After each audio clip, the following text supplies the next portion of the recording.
And I lost respect for Tucker Carlson in this interview because, yes, he would ask the question, and it appeared like a tough question, but it was a softball because he wouldn't double-click on the question. He would just say, many say that you want to assassinate President Trump. Can you comment on that?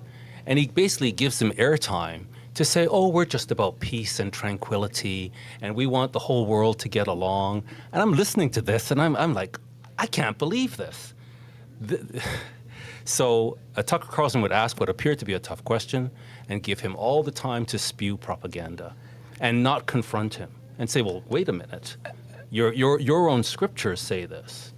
Yeah, but I don't view it that way. I view it, going back to what I originally said, and I think what Deegan Jan was saying, is that he gives them time to talk, and even not being perhaps as well-oriented on Muslim and Islamic ideologies and so forth.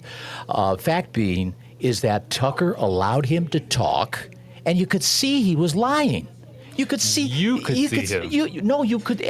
Anybody who knows the history of Iran and its association with the West, beginning with Reagan and the hostages, going back to 1979 and 80, knows that this guy was lying through his teeth. He has to operate within public sentiment, because he's an elected politician, and his party could lose, in the polls and be booted out. So he's sensitive to public opinion, and that's the power of journalism, is to sway the public's opinion.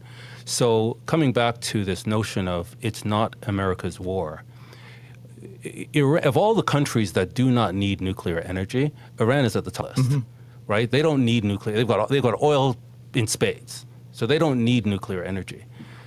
Nor do they need to be enriching nuclear energy to the point that they are, which clearly makes it obvious this is not for civilian purposes.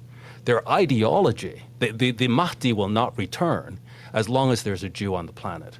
So their ideology must be to wipe out all the Jews. Yeah, they've admitted it. So if they do obtain nuclear war capability, these people are insane, and they're evil. And this president has no authority.